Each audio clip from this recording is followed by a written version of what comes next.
Hi everyone, welcome back to expert grade YouTube channel. Guys, आज के इस video में हम लोग class 9 maths chapter number 8 coordinator का एक्सरसाइज 8.2 का क्वेश्चन नंबर 2 करने वाले हैं।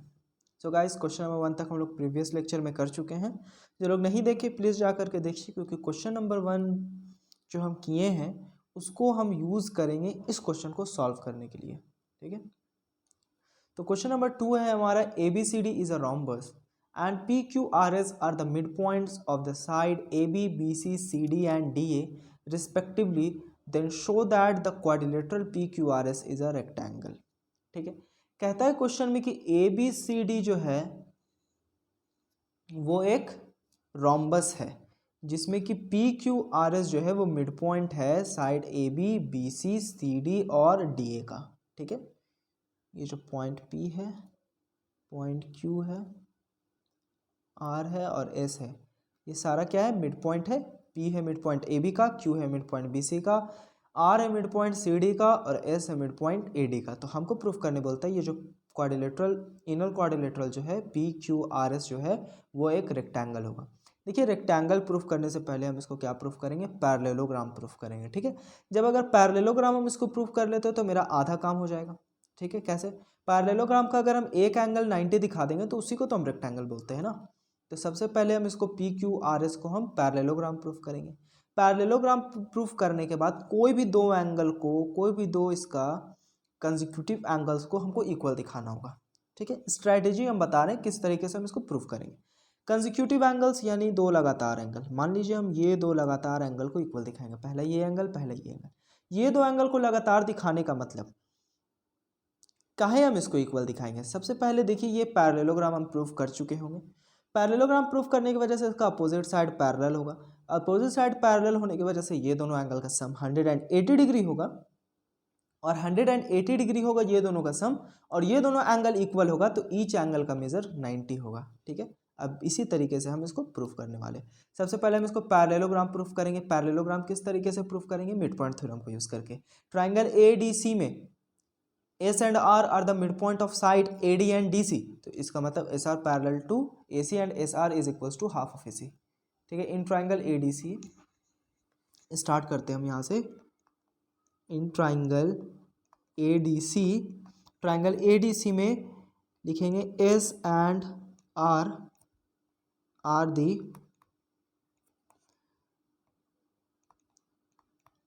midpoints of side AD and DC, side AD and DC। ठीक है, ये मिड पॉइंट है साइड AD और DC का, तो इसका मतलब जो SR होगा वो पैरेलल होगा। SR जो होगा वो पैरेलल होगा, किसके पैरेलल होगा? ये SR पैरेलल होगा AC के, और SR जो होगा वो हाफ ऑफ AC होगा। तो SR parallel to AC and SR is equals to half of AC। ये हम क्यों लिखे? बाय मिड पॉइंट थ्योरम से। Mid point theorem. ठीक है, मिड पॉइंट थ्योरम से हम लिए, और इसी को हम कंसीडर कर ले रखते हैं इक्वेशन नंबर 1, क्योंकि इसको हम यूज़ करेंगे। ठीक है, ठीक इसी तरीके से, सेम इसी तरीके से इस ट्राइंगल ABC में हम देखते हैं। इस ट्राइंगल ABC में भी ये जो P और Q है वो मिड पॉइंट है साइड AB और BC का। तो मिड पॉइंट होने के वजह से ये जो PQ होगा वो पैरेलल होगा AC के, और PQ जो होगा वो half of AC in triangle ABC।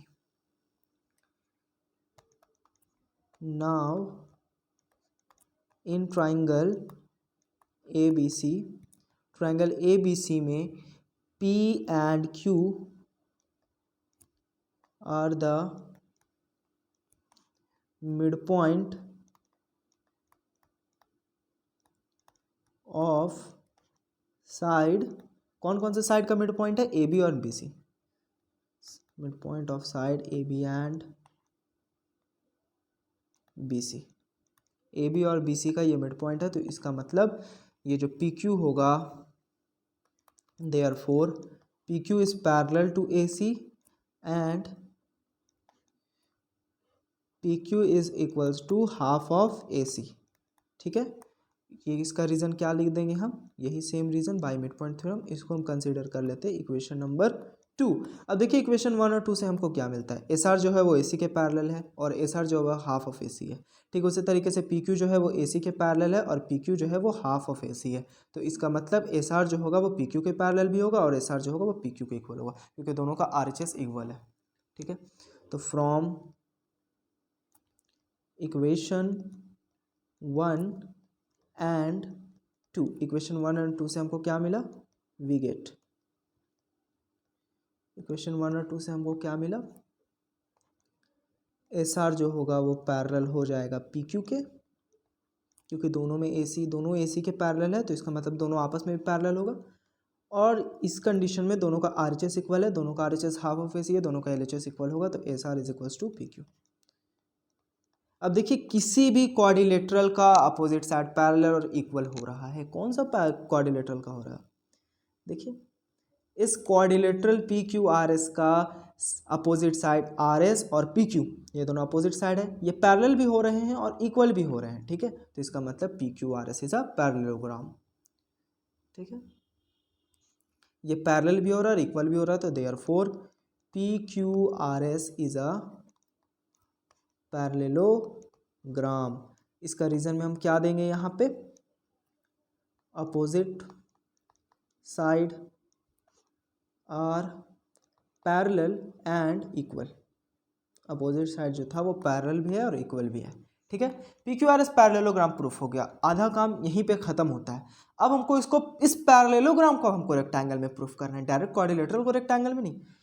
एक सिरे में हम चलें कि पहले उस क्वाड्रिलेटरल को पैरेललोग्राम प्रूफ किए, अब पैरेललोग्राम से हम उसको रेक्टेंगल प्रूफ करेंगे। देखिए अब हम क्या करते हैं, हमको तो सिंपली दो कंसेक्यूटिव एंगल को इक्वल दिखाना है। ठीक है, तो हम कंसेक्यूटिव एंगल कौन कौन सा लिए हैं, यहाँ पे हम ये लिए हैं, पहला एंगल ये, दूसरा एंगल ये। इस दोनों एंगल को इक्वल दिखाने के लिए हमको सबसे पहला काम यहाँ पे करना होगा, ये दो एंगल को इक्वल दिखाना होगा आपस में और ये दो एंगल को इक्वल दिखाना होगा। ठीक है, इसको मार्किंग हम करते हैं 1, इसको मार्किंग करते हैं 2, इसको मार्किंग करते हैं 3 और इसको मार्किंग करते हैं हम 4। ये है 1। ठीक है, देखिए ये 3 और 4 ऑब्वियसली आपस में इक्वल है, देख लेते हैं क्यों इक्वल है। उसके लिए हमको लिखना पड़ेगा, सबसे पहले हम देखिए आप यहाँ पे बता देते हैं कि ए बी जो है वो बी सी के इक्वल है। ए बी जो होगा वो बी सी के इक्वल होगा क्योंकि साइड ऑफ अ रोम्बस। ठीक है, A B is equal to B C. अब दोनों के साइड में हाफ मल्टीप्लाई, अब देखिए कैसे लिखते हैं इसको। सबसे पहले लिखेंगे हम now A B is equals to A C, A B is equal to A C. A B और ए सी इक्वल होगा, क्यों, अपोजिट सिर्फ साइड ऑफ अ रोम्बस, इसका रीज़न होगा सिर्फ साइड ऑफ रोम्बस, रोम्बस का सभी साइड इक्वल होते हैं। ठीक है, अब दोनों साइड हम क्या कर रहे हैं, हाफ मल्टीप्लाई कर रहे हैं, half of A B is equals to half of A C. ठीक है, A C multiplying half on both sides, half हम दोनों तरफ मल्टीप्लाई किए। अब देखिए ए बी का अगर हम हाफ करते हैं, इस ए बी का अगर हम हाफ करेंगे, इस पूरे ए बी का हाफ करेंगे तो पी मिड पॉइंट है ना, तो या तो हमको ए पी या तो फिर पी बी मिलेगा, हमको ज़रूरत पी बी का है, तो ए बी का हाफ करेंगे तो पी बी मिलेगा, बी सी का हाफ करेंगे तो बी क्यू मिलेगा। ठीक है, ए बी का हाफ किए तो हमको पी बी मिला और ए सी का हाफ किए तो हमको बी क्यू मिला। अब देखिए पी बी और बी क्यू तो इक्वल हो गया, पी बी और बी क्यू इक्वल हो गया, पी बी और बी क्यू इक्वल हुआ तो इसका मतलब ये एंगल 3 और ये एंगल 4 इक्वल हो गया, क्योंकि opposite side of angles opposite to equal side are equal, तो therefore angle 3 is equals to angle 4, therefore angle 3 is equals to angle 4, angles opposite to equal sides are equal। ठीक है, by angle opposite to equal sides are equal. ठीक है, यहाँ तक समझ में आया। एंगल 3 और एंगल 4 इक्वल हुआ, थोड़ा करीब हम पहुंचे अपने प्रूफ की तरफ। अब हमको एंगल 1 और एंगल 2 किसी भी तरीके से इक्वल दिखाना है।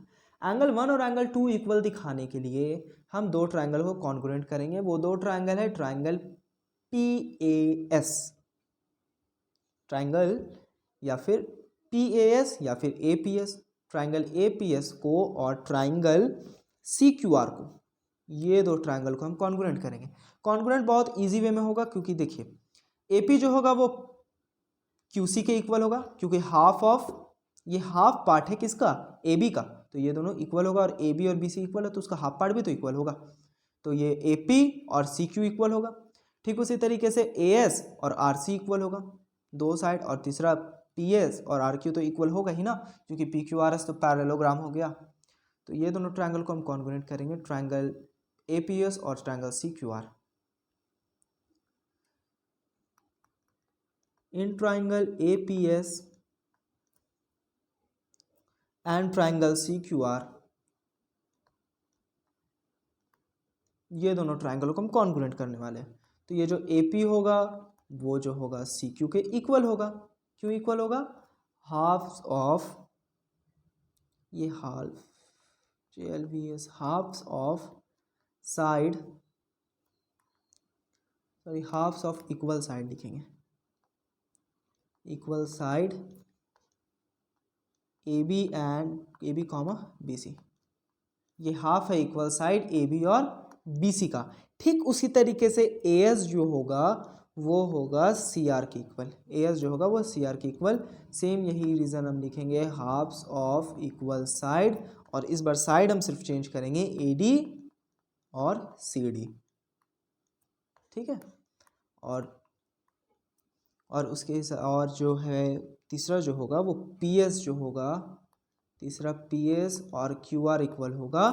क्यों, opposite side of a parallelogram, opposite sides of parallelogram PQRS का, PQRS पैरेललोग्राम का ये अपोजिट साइड है।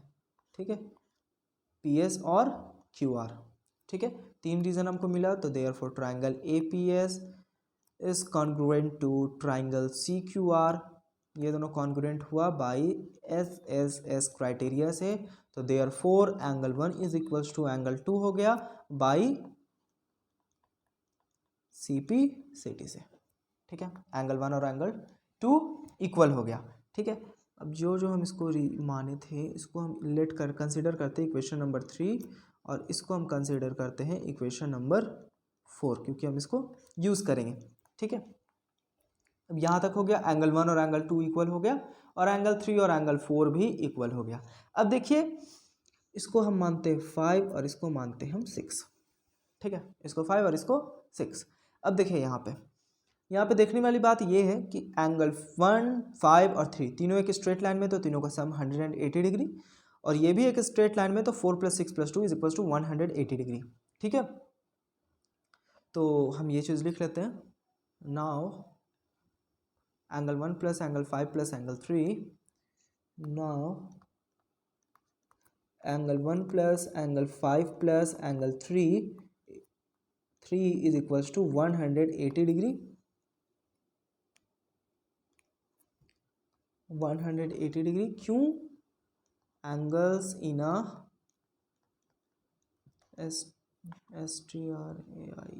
Straight line, angles in a straight line. ठीक है, ये रीज़न पता चला। अब ठीक उसी तरीके से एंगल 2 + एंगल 6 + और angle 4, 2 + 6 + 4 is equals to 180 degree, ये भी हम लिख लेते हैं। Angle 2 + angle 6 + angle 4 is equals to 180 degree. ठीक है, अब यहाँ से हमको क्या मिला, ये तो रीज़न सेम लिखाएगा। ठीक है, यहाँ से हमको क्या मिला, एंगल 1 + एंगल 5 + एंगल 3 जो बराबर किसके इक्वल हो गया, एंगल 2 + एंगल 6 + एंगल 4 के इक्वल हो गया। ठीक है, ये दोनों इक्वल हुआ, क्यों? क्योंकि दोनों का RHS में 180 डिग्री था, दोनों का LHS इक्वल होगा। अब देखिए एंगल 1 और एंगल 2 इक्वल है तो ये दोनों कट गया, ठीक है। उसी तरीके से एंगल 3 और एंगल 4 इक्वल है, ठीक है। हम यूज़ किए यूजिंग, रीजन में देंगे यूजिंग 3 एंड 4, 3 और 4 से हम प्रूफ किए थे एंगल 1 जो होगा वो एंगल 2 के इक्वल होगा और एंगल 3 जो होगा वो एंगल 4 के इक्वल होगा। तो यहाँ से हमको क्या मिला, एंगल 5 जो हो गया वो एंगल 6 के इक्वल हो गया। इसको कंसीडर करिए इक्वेशन नंबर 5, ठीक है। यहाँ तक किए, most of the question solve ही हो गया, समझ लीजिए। अब देखिए एंगल 5 और एंगल 6 इक्वल हुआ, ठीक। अब एंगल 5 और एंगल 6 इक्वल हो गया, ये 5 और ये 6 इक्वल हुआ, तो हमको यहीं पे तो पहुंचना था कि एंगल 5 और एंगल 6 को कंसेक्यूटिव एंगल्स को इक्वल दिखाना है। तो अब देखिए ये PQRS एक पैरेललोग्राम है, तो PS जो होगा वो पैरेलल होगा RQ को, तो एंगल 5 प्लस एंगल 6, इसको हम यहीं पे लिखते हैं PQ is parallel to RS। Reason में देंगे अपोजिट साइड ऑफ पैरेललोग्राम, ठीक है, अपोजिट साइड है पैरेललोग्राम का। तो PQ पैरेलल है RS का, ये जो PQ है वो पैरेलल है RS का, तो angle 5 plus angle 6, angle 5 plus angle 6 is equal to 180 degree. Reason में देंगे co-interior angle, co-interior angles, ठीक है। अब देखिए एंगल 5 और एंगल 6 तो इक्वल है, एंगल 5 और एंगल 6 इक्वल है, अभी जस्ट प्रूफ किए, तो हम 2 टाइम्स ऑफ एंगल 5 लिख सकते हैं। किस तरीके से लिखे, एंगल 6 को भी 5 कर दिए तो angle 5 plus angle 5, 2 times of angle 5 is equal to 180 degree. अब यहाँ से एंगल 5 का वैल्यू निकला 90 डिग्री। बस यही चीज़ तो चाहिए था। ये एंगल 5 क्या है, एक एंगल है इस पैरेललोग्राम PQRS का, ठीक है। तो हम यहाँ पे लिखेंगे therefore a parallelogram having one angle measure 90 degree, one angle